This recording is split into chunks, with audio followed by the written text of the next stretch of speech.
Donc en fait, par les étymologies, on voit aussi l'activité humaine. Dans le pré-indo-européen, on va avoir des désignations d'espace, des marais, des rochers. Au niveau du celtique, on trouve des clairières, des sillons, des raies. Donc ça veut bien dire que l'homme intervient sur l'espace. On a des talus, des coteaux abrupts. Le fait de désigner un coteau abrupt, ça veut dire aussi qu'on a une certaine appropriation de l'espace et qu'on prend conscience de ces reliefs. Et puis en médiéval, on arrive avec carrément les essarts ou les couettes, qui sont des lieux défrichés. Donc l'homme cultive. À quoi nous sert l'évolution phonétique? Bon, ça peut être...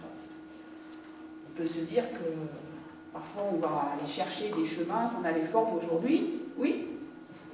Alors je prends un exemple. La vie des Pères du Jura, donc c'est un texte qui a été écrit 515-520. Je vous laisse lire.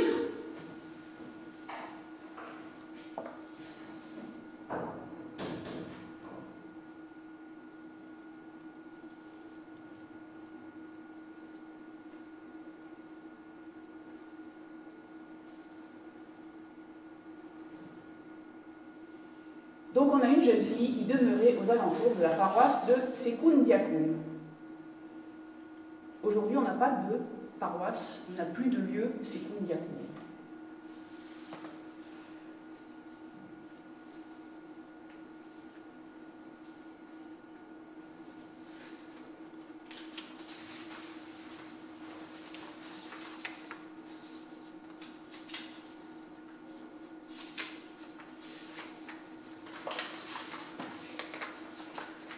Donc au niveau de la traduction qui est faite en 2004, la Secundiacum reste telle qu'elle, et en fait on n'a pas de traduction proposée. Ce qui veut dire que Secundiacum n'est toujours pas localisé.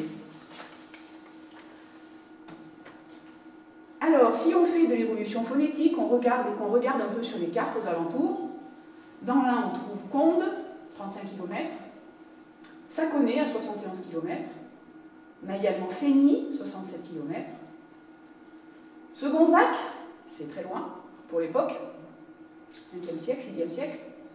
Segonzac, c'est un peu moins loin, 350 km, et Siège qui est à 35 km. Alors, qu'est-ce qu'on fait? On est obligé de faire des hypothèses d'abord. Quels sont ceux, le plus simple, c'est quels sont ceux qu'on peut exclure?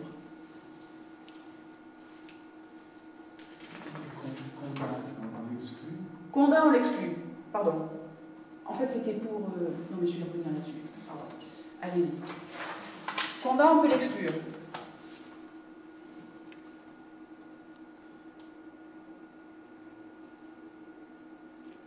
Saconnet, on peut l'exclure aussi. On n'a en fait vraiment pas beaucoup de rapport avec Saconnet. Et Seigny, on peut l'exclure également. Au niveau de la phonétique de l'évolution, ça ne marche pas. Alors là, vous avez une représentation. Segonzac, Segonza et Siège sont les points, sont des lieux qu'on retrouve dans différents départements actuellement. Hein, et on en trouve aussi un dans l'Ain. En vert, on a Conde, Saconnet, Seigny. Bon, c'est proche effectivement, mais étymologiquement, c'est pas bien possible. Segonzac, on avait vu. Enfin, on sait qu'en fait, dans le sud-ouest de la France, on a beaucoup de Cognac, Vitrac, Segonzac, etc. C'est bien une forme du sud-ouest. Si on reprend notre Secundiacum, on sait que le M, il ne se prononce plus dès le 1er siècle. On sait aussi que le E peut passer à IE au 3e siècle. Pedem, en latin, pedem donne en français pied. Hein, donc, de la même façon, Secundiacum donne Siecundacum. Quand une consonne est entre voyelles, donc que est entre deux voyelles, Siecundiacum, le que est entre deux voyelles, il va passer à ge. Bon, ça avance dans l'histoire. Ensuite, le ou, il est aussi entre deux consonnes au milieu du mot, on sait qu'il disparaît, il s'efface. Et on se retrouve donc au 8e, 9e siècle avec une forme siège. Les choses se réduisent, on arrive à la palatalisation dont on a parlé hier et avant-hier, et on arrive à une forme siège au XVe siècle, graphié siège phonétiquement, donc juste siège, et graphié avec GES qui est prononcé aujourd'hui siège. Et en fait, notre évolution siège correspond à l'évolution phonétique standard et correspond aussi à la vocalisation. Donc c'est Gonzague, c'est possible, mais là, c'est de l'évolution occitane, alors que siège correspond à l'évolution franco-provençale sur le lieu à partir de Secum Diacum. Donc, notre personne qui avait fait, François Martin, pardon, c'est monsieur, François Martin qui a traduit, pourra la prochaine fois traduire son Secum Diacum en siège et le localiser. Donc vous avez les lieux des actions qui étaient cités dans les Terres du Jura, la ville Saint-Claude, siège qui se trouve donc en bas, Saint-Claude, siège, Saint-Romain, Saint-Pissin. Ça fait un ensemble cohérent et par rapport à l'époque aussi, ça fait des lieux qui peuvent être tout à fait être mis en rapport. Je peux te demander une chose? Oui. L'accent tonique du mot de Secum Diacum, c'est sur la première syllabe? Sur la première. Après, le Diacum, en fait, c'est un suffixe. Alors, ce n'est pas un Secum Diacum, mais c'est un Secum Diacum. C'est ça. Tout à fait. Oui. Bon, ça, je passe très rapidement. Vous savez, le Diacum, chez vous, il aboutit à, en Vallée d'Aoste, les suffixes, le suffixe Diacum. Alors, oui, ils sont très peu étudiés, mais oui, on les confond avec ces EY et oui. avec des finales en E, tout oui. simplement. Voilà. Alors chez nous, donc on peut avoir dans l'Ain, on peut avoir des formes en A ou en forme en E. Et par exemple, si on prend Vitrac dans le sud-ouest, on va avoir Vitry en langue d'Oïl. Chantilly, c'est pour la langue d'Oïl, alors que sud-ouest, c'est tout en AC, et dans le domaine franco-provençal, c'est du E, du IE ou du A. Bon, là, je passe. Et en fait, Césaria, c'est autre chose que Césarieux, c'est des variantes. Qu'est-ce que tu as donné? Il y avait deux lieux en fait qui étaient les mêmes noms, et on a changé juste pour avoir une différence. Il y a une histoire du S, du Z.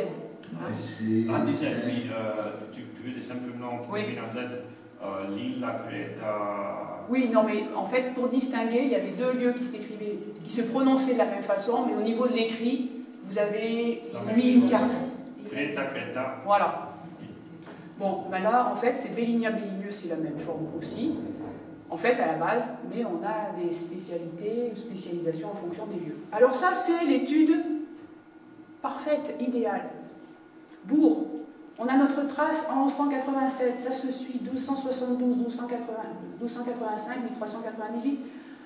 Donc, on arrive à Bourgousse, il n'y a pas de problème, on ne va pas dire que c'est pas ça, que c'est une hypothèse. Là, on a toutes les formes anciennes qui permettent de faire quelque chose d'assez sûr. Bon, parfois, d'autres fois, c'est beaucoup plus difficile. Pour Saint-Maurice, c'est vrai, c'est mort. Oui, tout à fait. Alors là, quelques exemples de variétés. Chanfronier, donc dans l'Ain.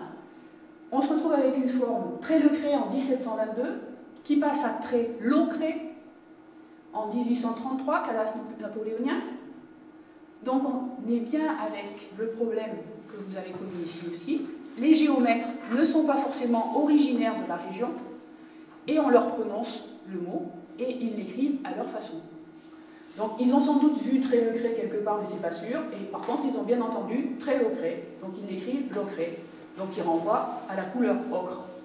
Alors que sur l'espace, on n'a pas de couleur ocre, mais on a une crête. La rectification se fait assez rapidement, puisque sur le plan, on trouve très lecré, et aujourd'hui, on est encore au cadastre actuel en très lecré. Je prends un autre exemple, c'est sur un autre espace, c'est dans l'Ardèche. Et travers, ça veut dire quoi? À travers. Tresse. En Haute-Ardèche, un géomètre, mais c'est assez récent, là, c'est sur le XXe siècle, un chemin qui a été transcrit, le chemin des Vosges.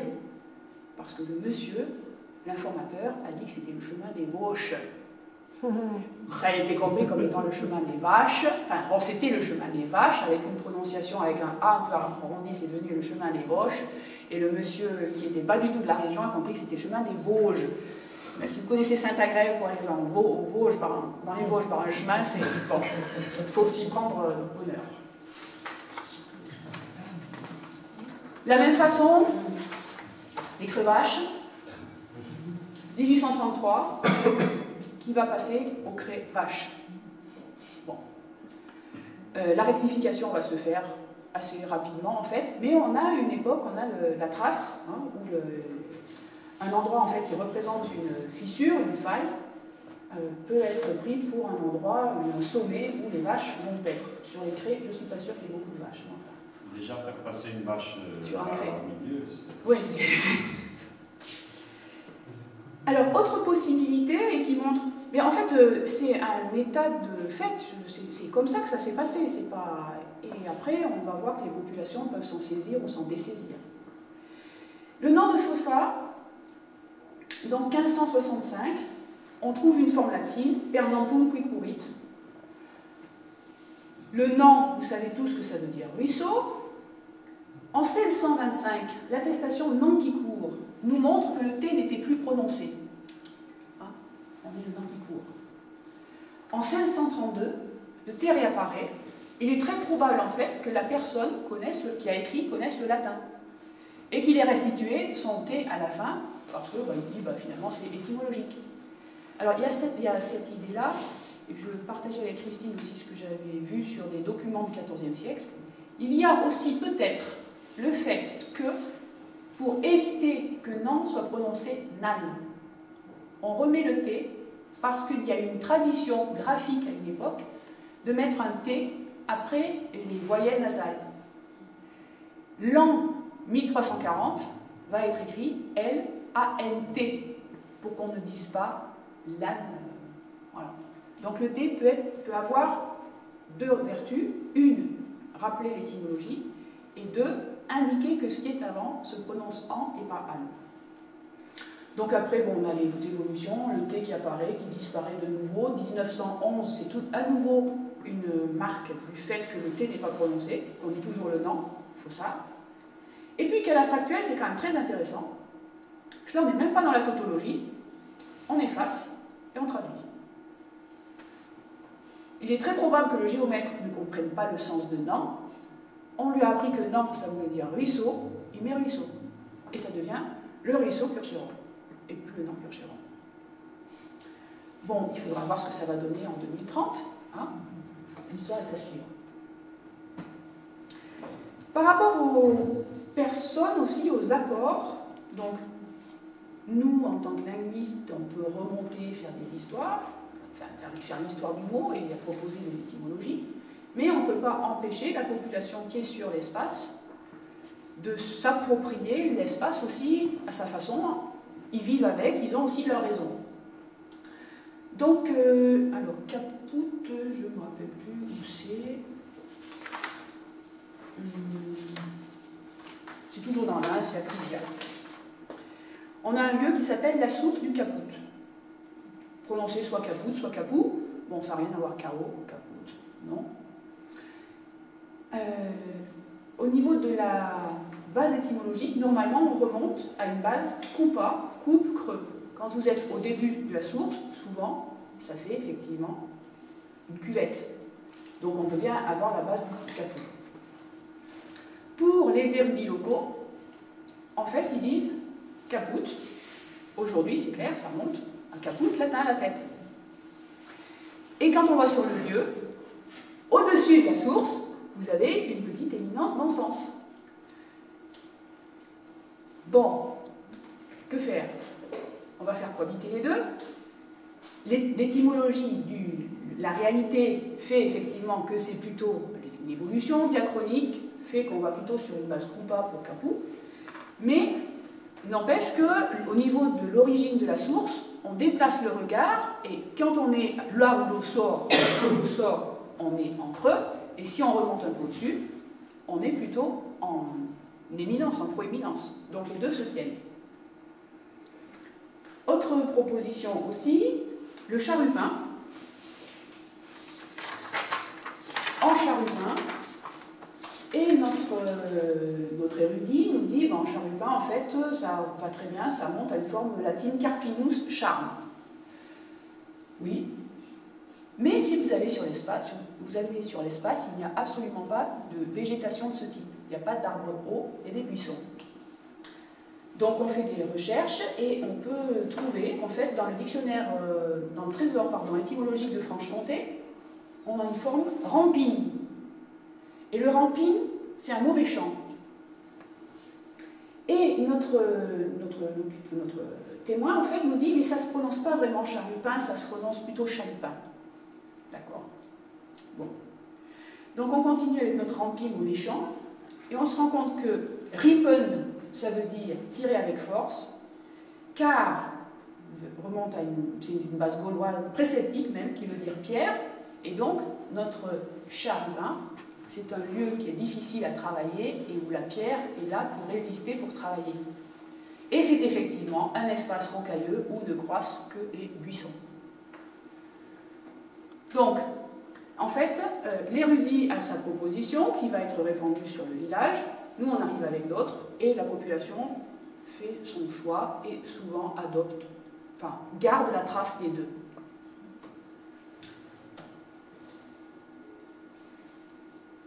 Là, ce sont des... Enfin, bon. Le Sotalan, donc la population, c'est un autre exemple, la population va nous dire, bon, c'est là où un âne a fait un saut particulier, c'est effectivement un lieu de passage. Et si on consulte le GPSR, l'âne, ce sont des planches. Et en fait, c'est un passage où l'on passe, c'est pas un pont qui est figé, mais ce sont des planches qui sont posées. Donc, et avec les bourgs, je finis là pour montrer l'intérêt qu'il y a à travailler avec les associations et ceux qui connaissent bien les lieux. Donc les bourgs, c'est Saint-Étienne-du-Bois, c'est toujours dans l'Ain. Pour nous, c'était évident. C'est un endroit où il y a de la poussière, où il y a de la végétation qui doit faire, je sais pas, un peu des étamines qui s'envolent dans l'air, enfin, des choses comme ça, en lieu.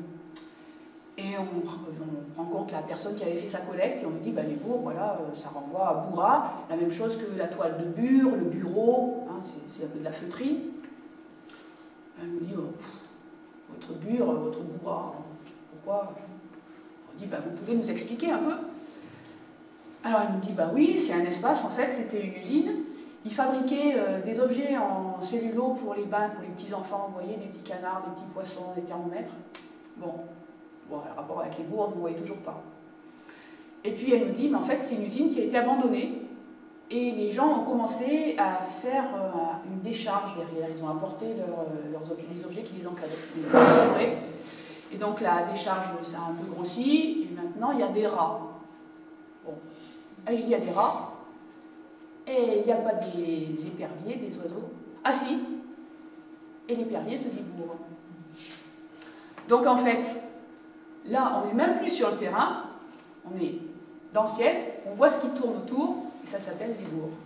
C'est intéressant parce que c'est un mot qui est récent, en fait. Enfin, c'est pas un mot qui remonte... voilà, c'est après la création de l'entreprise, vous voyez, l'époque des objets pour le bas, c'est relativement récent, et on a pris quand même une forme ancienne pour ce lieu-là. Mais pour le coup, c'était un toponyme oral. Bon, il faut que je m'arrête. Alors ce que ça donne comme résultat, extrait de la commune de Manzia, je vous présente une page. Oui, et ce qu'on a essayé de faire maintenant, c'est d'enregistrer les formes.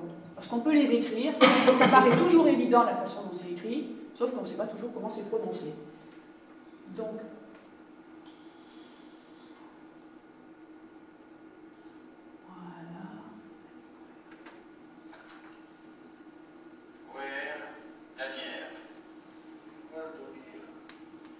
vous entendez ou pas? On peut lever un peu le son.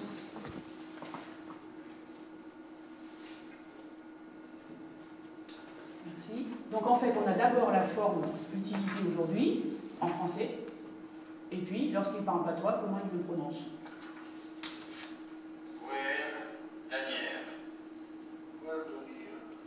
Voilà. Alors, je mets cette diapo aussi parce que c'est quelque chose qui est assez plaisant en fait. On est, nous, dans nos bureaux, on fait nos recherches avec nos ouvrages, on va peu sur le terrain, c'est surtout les associations et les individus. Et donc, pour les lasines, nous, on est d'accord, dans GPSR, on trouve des lézènes, retirer quelqu'un qui est tombé dans une fissure de rocher, on trouve les gènes, fissures, crevasses dans le canton de Vaud. Dans le trésor de Franche-Comté, on trouve l'asine, grosse pierre de chaque côté d'une crevasse. Et au moment de la publication, on se trouve avec la photo en face, où c'est exactement ce qu'on a décrit en fait. Donc voilà, c'est une récompense. Je finis là-dessus. Les enquêtes de toponymie, de quelle façon aussi elles complètent les enquêtes qui avaient été faites pour les atlas linguistiques. Dans les atlas linguistiques, très souvent, on entend oui, ben, la forme, en fait, représente des espaces à trous. Les formes apparaissent, et puis en fait, ce n'est pas des aires continues. On a une forme là, et puis après on a un trou, et puis on a une forme ailleurs. Bon, on n'a pas d'espace continu. Et là, pour la balme, par exemple, on voit que les attestations de la GIA sont en bleu, avec le sens de talus, en jaune, avec le sens de grotte, et en rouge, ce sont les attestations qui sont trouvées par la toponymie. Donc on voit qu'on est en complément. Hein, les choses sont maillées et on peut contribuer. Oui. Juste au-dessus de chez moi, on appelle un endroit la balme. Et c'est pas notifié, mais c'est pas une grotte non plus. C'est juste un lieu dit. C'est pas une grotte, mais est-ce que c'est pas un espace plat? Ah si. Voilà. Donc ça le sens aussi de talus. On a les deux, hein, soit la grotte, soit le talus. Il manque certainement des lieux dits. Il y en a, parce que ça, du côté d'Annecy, par exemple, il n'y a pas la balme de Synergie. Alors, pour le moment, nous l'avons fait avec ce que nous avons. Donc, le dictionnaire topographique de l'Ain, les noms de lieux de l'Ain, et puis, en fait, je finis là-dessus, on travaille avec les associations et les individus. Donc, dans l'Ain, ils avaient lancé un chantier de collecte des éléments patrimoniaux. Ce chantier est terminé, et maintenant, ils ont débuté le chantier de la collecte des toponymes. Donc on a les communes en fait qui petit à petit nous versent leurs données et on les travaille et on peut les intégrer. Mais dans les taquets, je ne peux pas en dire plus. Moi je dis que ce que j'ai. Oui. Hein? Encore pour les lieux-dits ou les... On les trouve sur l'IGN. Là, on les prend sur l'IGN ou sur Michelin, n'importe quel... Voilà. Alors on a aussi quelqu'un qui s'est intéressé à une région de l'Isère et qui nous fournit ses données petit à petit. Et puis on a quelqu'un dans la Loire également qui nous... Là, ils sont une bonne équipe pour faire l'ensemble d'un canton. Voilà, ça c'est un exemple. Bon. Après, pour les blues, bon, c'est toujours le même principe. Merci.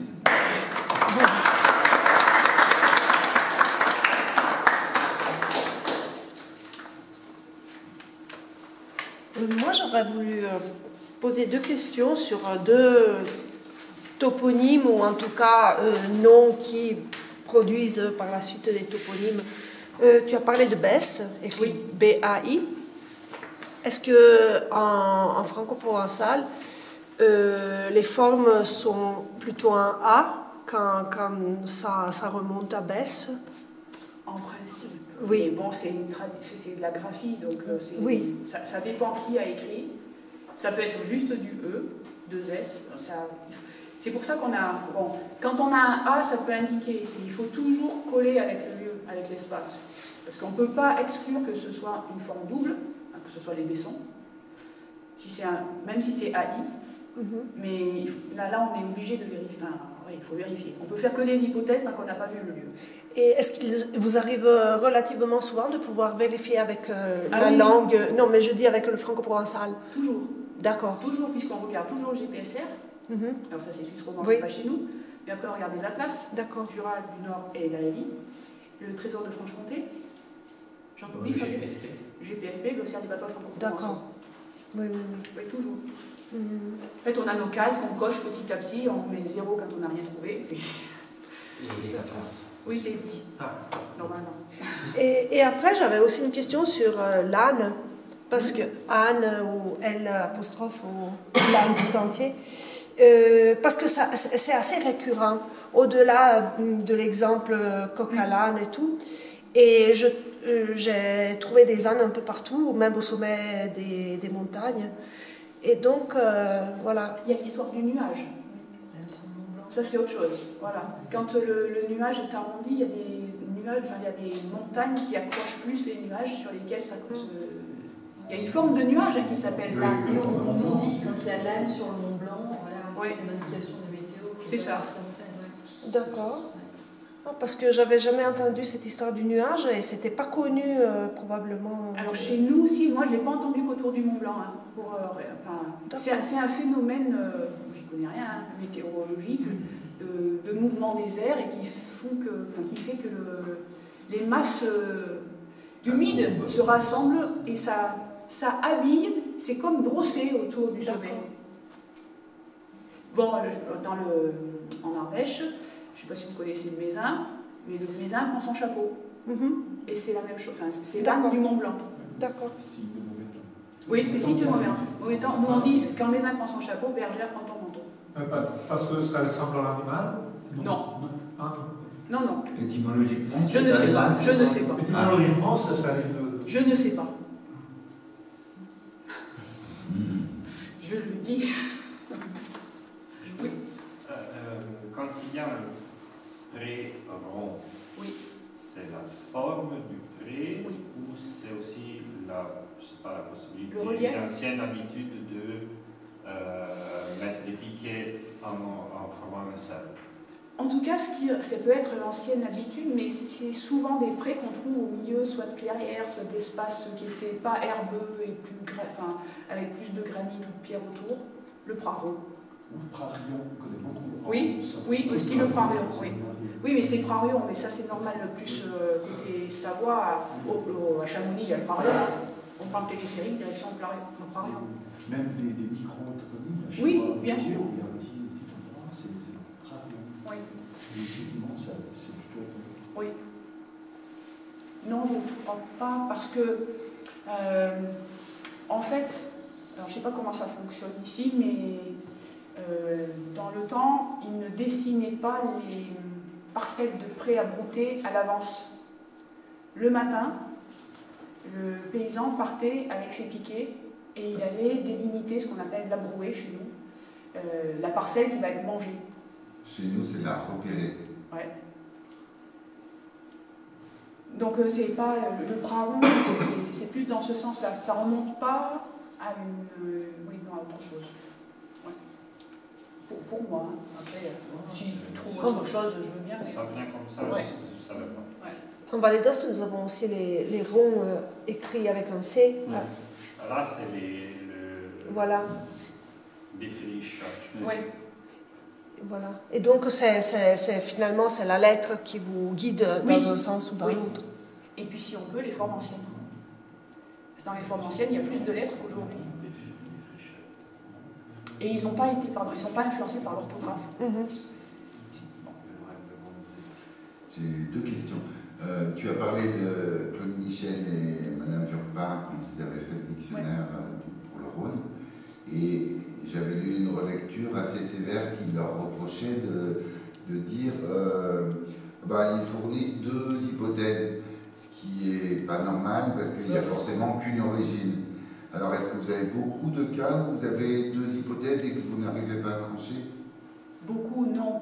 Mais de toute façon, la toponymie, c'est une foire d'empoigne. Hein. Donc souvent, très souvent, on s'arc-boute en disant c'est ça, c'est ça. Bon, c'est ça en l'état actuel des éléments qu'on a.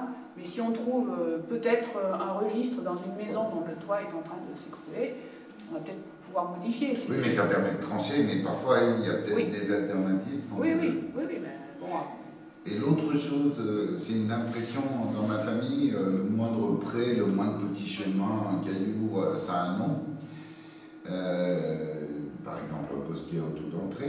Mais le pré d'à côté, il est au voisin. Et il peut nommer lui aussi le bosquet et d'un autre nom. Alors, est-ce que vous avez souvent pour les micro-toponymes différentes appellations? Il y a un consensus. Il y a un consensus. D'accord. Ouais.